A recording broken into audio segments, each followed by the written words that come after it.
নমস্কাৰ।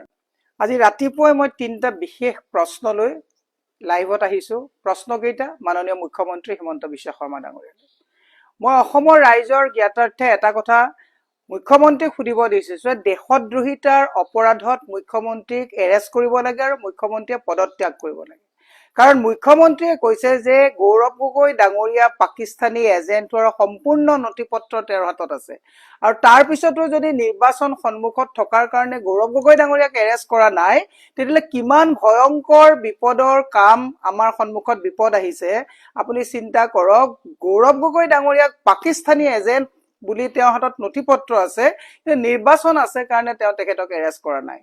দেশদ্ৰোহিতাৰ অপৰাধত মুখ্যমন্ত্ৰীক এৰেষ্ট কৰি তেওঁ পদত্যাগ কৰিব লাগে, এইটো অসমৰ ৰাইজৰ জ্ঞাতাৰ্থে কলো। এই কথাটো তেওঁ এই কাৰণে আনিলে কাৰণ তেওঁৰ হাতত কোনো নথিপত্ৰ নাই। জুবিন গাৰ্গৰ হত্যা হৈছে বুলি তেওঁ কৈছিলে আৰু জুবিন গাৰ্গৰ হত্যাৰ এই গোটেই ঘটনাটোৱে তেওঁ বহুত ভাৰী পৰিছে। সেই ঘটনাটো হেণ্ডেল কৰিবলৈ তল পেলাবলৈ কোনো ধৰণৰ চতুৰালিৰে তল পেলাব নোৱাৰাৰ কাৰণে আকৌ তেওঁ গৌৰৱ গগৈ ডাঙৰীয়াৰ সেই SIT পাকিস্তানী এজেণ্টৰ কথাবোৰ সন্মুখলৈ লৈ আহিছে। যদি পাকিস্তানী এজেণ্ট হয় অমিত শ্বাহে, তেতিয়াহ'লে গৃহ বিভাগৰ দায়িত্বত থাকি ঘোঁৰাঘাঁহ কাটি আছে নেকি?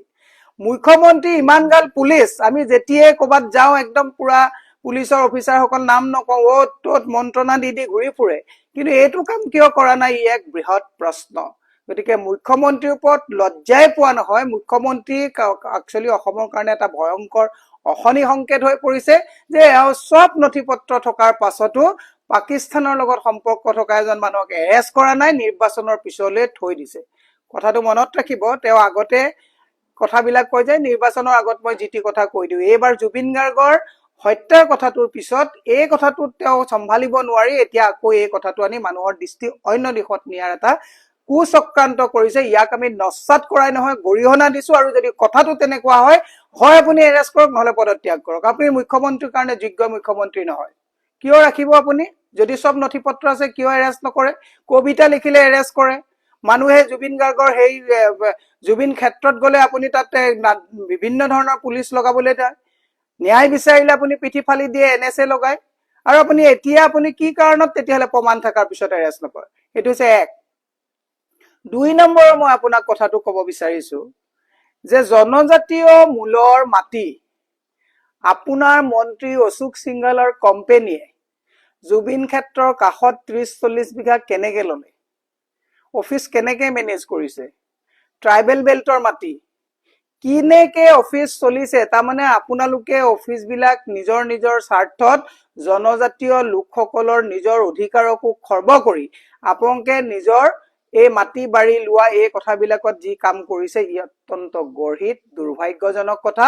আৰু যদি এই গোটেই তথ্য প্ৰমাণ থকাৰ পিছত অশোক সিংঘলক কেনেকে মাতি ল'লে ইয়াৰ ওপৰত তদন্ত নহয়, তেতিয়াহ'লে আপুনি ব্যৰ্থ নহয়, আপুনি সঁচাকে এজন কোনো দূৰদৰ্শিতা নথকা একচুৱেলি অসমৰ মুখ্যমন্ত্ৰী। এই কথাটো আপোনাক আমি কলো, এই কথাটো কৰিব লাগে। তৃতীয় শেষ কথাটো মই আপোনাক কওঁ, আপোনাৰ কথাৰ কোনো যে লিংক নাই, লাগবান নাই। কাশ্মীৰ ফাইল চাবলৈ যাওঁতে নিৰাপত্তাৰক্ষী আপোনাৰ নাছিলে নেকি? তেতিয়াওতো নিৰাপত্তাৰক্ষী আছিলে, তেতিয়াওতো আপুনি ৰঞ্জিত দাসৰ লগত গৈ কাষত গৈ বহি চাই আছিলে। এতিয়া আপুনি ৰৈ ৰৈ বিনালে চাবলৈ যাওঁতে কৈছে যে মই গ'লে চিনেমা হল বন্ধ হৈ যাব। এতিয়া আপুনি কৈছে যে মোৰ ইমান 60জন নিৰাপত্তাৰক্ষী আছে। আকৌ সমান্তৰালভাৱে আপুনি কি কৈছে যে নিৰাপত্তাটো ইয়াত ল'বই নালাগে, আমাৰ বিজেপি মানুহকতো কোনেও নামাৰে, গতিকে ইয়াত নিৰাপত্তা লোৱাৰ কি কথাটো আছে? আপোনাৰে 26জন পুলিচ আছে। আপোনাৰ একেটা কথাতে সেলফ কন্ট্ৰাডিক্টৰী, কেতিয়া লাগবান নোহোৱা কি কথা কয় আপুনি নিজেই গম পোৱা নাই। সেইকাৰণে মুখ্যমন্ত্ৰীক মই কৈছো এই ব্ৰাহ্মী টেবলেট খোৱা আৰম্ভ কৰক। কেতিয়া কি কথা কয় এই কথাবিলাকৰ স্মৃতি শক্তি ভাল হয়, কথাবিলাক আপুনি কওঁতে লাগবান নোহোৱা কথা নকব। মই সেইকাৰণে মুখ্যমন্ত্ৰী মহোদয়ক কৈছো আপুনি কথাবিলাক ৰাতি আপোনাৰ ককাই ভাই গোটেইবিলাকে যে ফেচবুকত আমাক একেবাৰে এনেকে ধৰে, তেওঁলোকক কবচোন, আপোনাৰ চিকিৎসক ককায়েকজনক কব যে কি খালে মেমৰিটো ভাল হৈ থাকে।